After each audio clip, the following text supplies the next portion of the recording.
৩.৫ বছর ধরে চলা রাশিয়া ইউক্রেন যুদ্ধ এখন এমন এক পর্যায়ে পৌঁছেছে যা পশ্চিমা জোট ও রুশ বাহিনীর গলার কাটা হয়ে দাঁড়িয়েছে।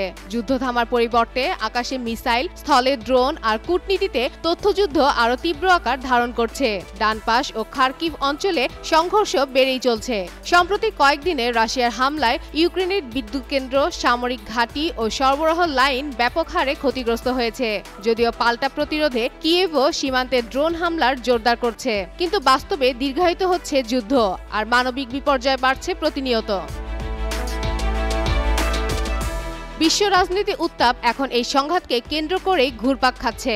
পশ্চিমা দেশগুলো একদিকে ইউক্রেনকে অস্ত্র ও গোয়েন্দা সহায়তা দিচ্ছে, আর অন্যদিকে রাশিয়া, চীন ও উত্তর কোরিয়ার জোট নিয়ে উদ্বেগ বেড়ে চলছে ইউরোপ ও যুক্তরাষ্ট্রের মধ্যে। কারণ যুদ্ধক্ষেত্রের বাইরে এখন শুরু হয়েছে তথ্য ও প্রযুক্তি যুদ্ধ। তাদের দাবি রাশিয়া সরাসরি চীনের সহায়তা পাচ্ছে স্যাটেলাইট তথ্য ও গোয়েন্দা নেটওয়ার্কের মাধ্যমে। সম্প্রতি ইউক্রেনের গোয়েন্দা সংস্থা অভিযোগ করেছে বেইজিং রাশিয়াকে টার্গেট নির্ধারণে সহায়তা করছে।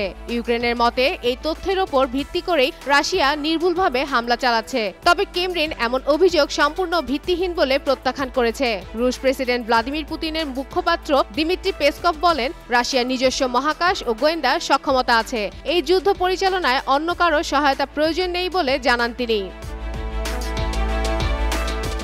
এরই মধ্যে পুতিনের সাম্প্রতিক চীন সফরও আরও প্রশ্ন তুলছে। সেখানে নতুন গ্যাস পাইপলাইন চুক্তি ছাড়াও দুই দেশের মধ্যে ঘনিষ্ঠতা দৃশ্যমান হয়। সেই সফর শেষে পুতিন স্পষ্ট ভাষায় বলেন, যদি ইউক্রেন আলোচনায় না আসে তবে অস্ত্রের ভাষাতেই এই যুদ্ধ শেষ হবে। তার এই ঘোষণায় পশ্চিমা বিশ্ব একেবারে নড়েচড়ে বসে।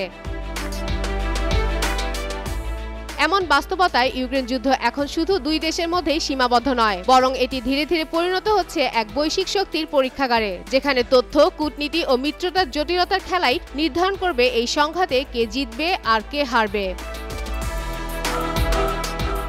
ফাতেমা ফাতেহ জান, যুগান্তর নিউজ।